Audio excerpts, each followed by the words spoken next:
नमस्कार, मैं आनंद शुक्ला भदोही भाजपा से अभी तक काम कर रहा था और काम करते हुए अच्छा ये लग रहा था कि मैं एक राष्ट्रवादी पार्टी से और राष्ट्रवादी विचारधारा से जुड़ा हूँ, जिससे मेरे भदोही का विकास होगा।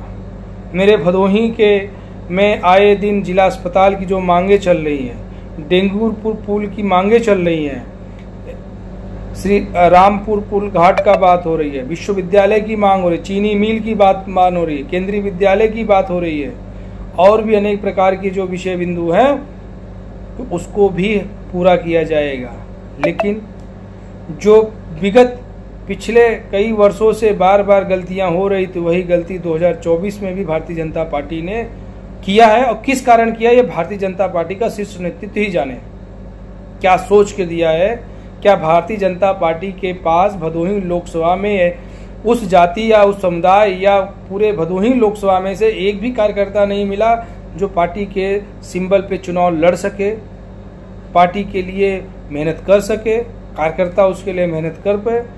आप देखेंगे भारतीय जनता पार्टी ने जब से भदोही जिले का निर्माण हुआ है, लोकसभा के रूप में भी देख लीजिए, किसी भी प्रत्याशी की बात करिए, कोई समाजवादी पार्टी से आया है, कोई बहुजन समाज पार्टी से आया है, कोई कांग्रेस पार्टी से आकर के चुनाव लड़ रहा है। मजाक बना रखा है।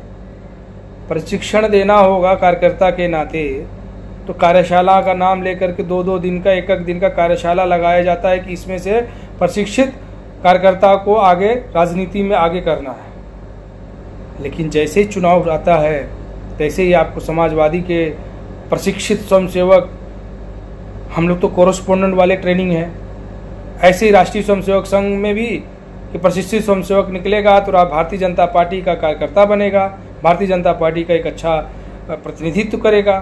बाद में क्या होता है कि वहाँ भी राष्ट्रीय स्वयंसेवक संघ पीछे हट जाती है और राष्ट्रीय स्वयंसेवक संघ तब नहीं कहती कि प्रथम वर्ष, द्वितीय वर्ष, तृतीय वर्ष कहाँ गया। अभी एक कार्यकर्ता स्वयंसेवक के नाते, भारतीय जनता पार्टी के पदाधिकारी के नाते अगर टिकट मांगे तो आप भाजपा में क्या थे, अच्छा भाजपा में क्या क्या किए हैं, भाजपा में क्या दायित्व है, तब ये सारी जानकारी पूछते हैं। अब ये बताइए, जो समाजवादी पार्टी है, बहुजन समाज पार्टी से आप बीजेपी ज्वाइन करा करके जिस प्रकार टिकट दे रहे हो, वो कौन से प्रशिक्षण लिए हैं, वो कौन से भाजपा का कार्यशाला किए हैं, या कौन से राष्ट्रीय स्वयंसेवक संघ का प्रथम व द्वितीय व तृतीय वर्ष कर लिए? क्या नागपुर तृतीय वर्ष कराना बंद कर दिया है? नागपुर की जगह कानपुर और लखनऊ और वाराणसी में होने लगा तृतीय वर्ष। ये समाजवादी नेता बीजेपी में ज्वाइन गए।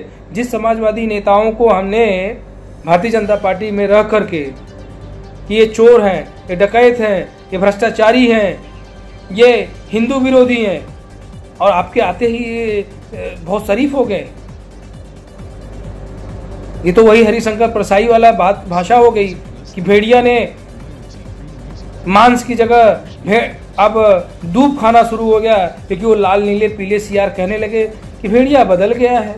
माने पार्टी बदलते ही उसका स्वभाव बदल जाएगा।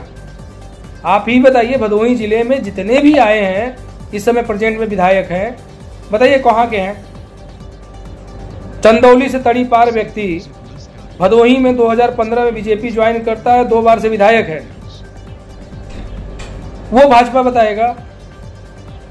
जो विजय मिश्रा की गुलामी करता रहा हो और विजय मिश्रा के लिए मेहनत करता रहा हो, वो लखनऊ में दलाली करता हो, वो आकर के भदोही का विकास करेगा? वो विधायक बन करके दारू पी करके, जिसका सर्वनाम संज्ञा है कि दारू पी करके बात करता है, दारू पी के चलता है, ऐसे लोग भदोही का विकास करेंगे? एक और महापुरुष है,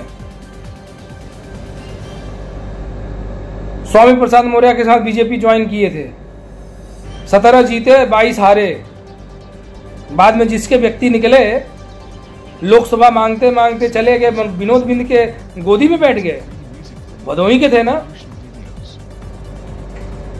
दलाली करने की एक पदा बना लिए, भदोही को डुबोने के लिए, भदोही के युवाओं, भदोही के रोजगार, भदोही के विकास, भदोही के अस्पताल को हाशिए पर रख रहे हैं। इसका मतलब है वो जो 18 करोड़ की घोटाला हुआ था अस्पताल में, आज भी कहीं न कहीं आप सब लिप्त हैं, जिसके कारण से बचने के लिए मेहनत कर रहे हो, जिसके कारण से बचने के लिए ये सारे चिंदी चोरियां इकट्ठे हो रहे हो। इसलिए भदोही के ये 25 लाख लोकसभा क्षेत्रवासी की पीठ में जो छुरा भोगने का काम किया है, अब यह असहनीय है और अब इसका बर्दाश्त से बाहर हो गया है। और इसके साथ पिछली बार कांग्रेस पार्टी भी लाई थी, आजमगढ़ से लाके व्यक्ति को बैठाया था चुनाव लड़ाने के लिए। इस बार बीजेपी लाई है और बार बार लाई है।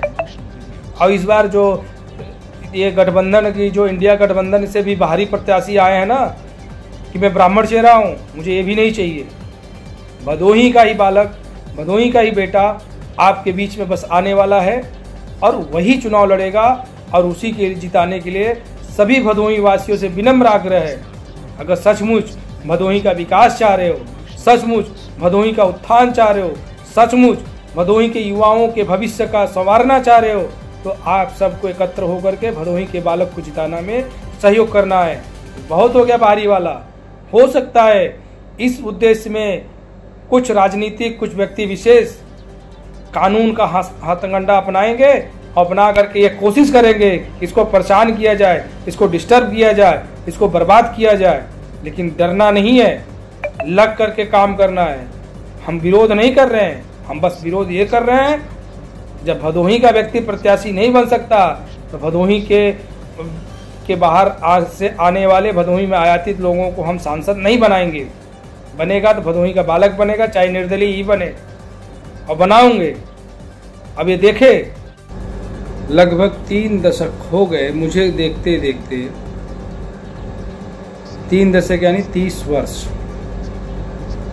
30 वर्षों से जिस प्रकार से भदोही लोकसभा का प्रत्याशी भारतीय जनता पार्टी का तय किया जा रहा है, इससे यह पता चल रहा है कि भारतीय जनता पार्टी के पास भदोही लोकसभा क्षेत्र में एक भी कार्यकर्ता नहीं है जो भारतीय जनता पार्टी का प्रत्याशी बन करके भदोही के चुनाव में भाग ले सके, भदोही के विकास में अपनी महत्वपूर्ण भूमिका निभा सके। ऐसी पार्टी सिर्फ राष्ट्रवाद भदोही के भारतीय जनता पार्टी को चूड़ी पहना दिया गया है। भारतीय जनता पार्टी के कार्यकर्ताओं को नपुंसक समझ लिया गया है।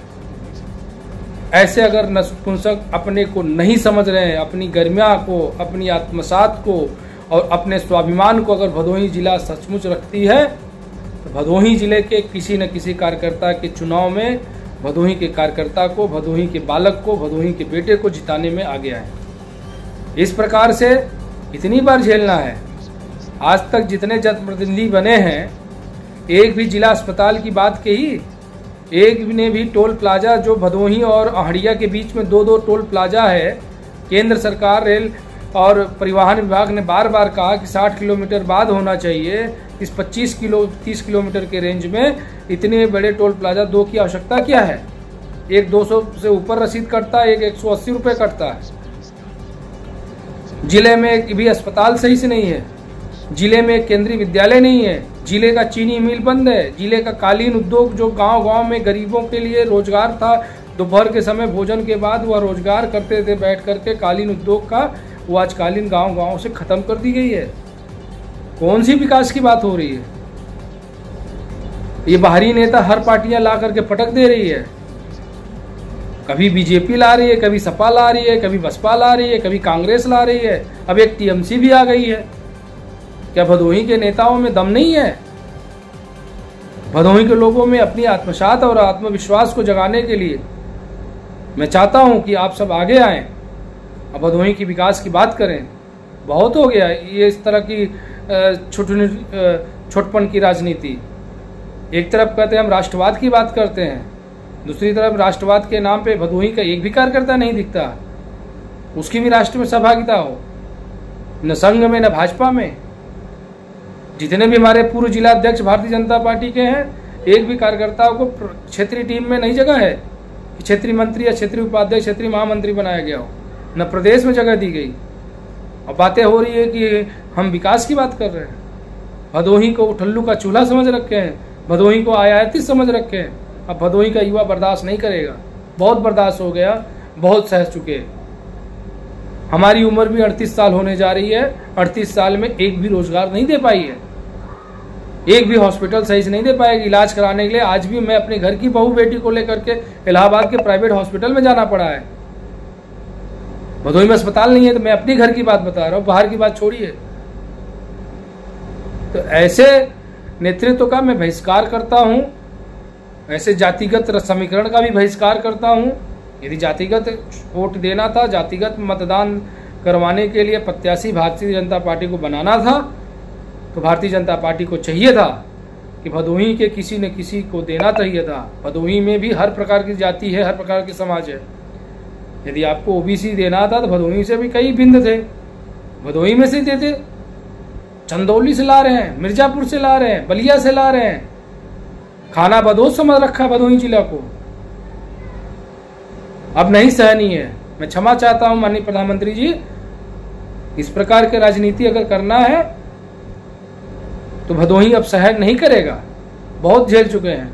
आपसे अविनम्र आग्रह है, या आप तक अगर बात नहीं पहुंच रही है या पहुंचाने का कोशिश नहीं हो रही है, या आप समझने के लिए कभी टीम नहीं गठित की है, अगर किए हैं तो उनसे पूछिए। जिस भदोही लोकसभा को सवर्ण सीट कहा जाता है, आप कंटिन्यू बाहरी ला खड़ा कर दे रहे हैं।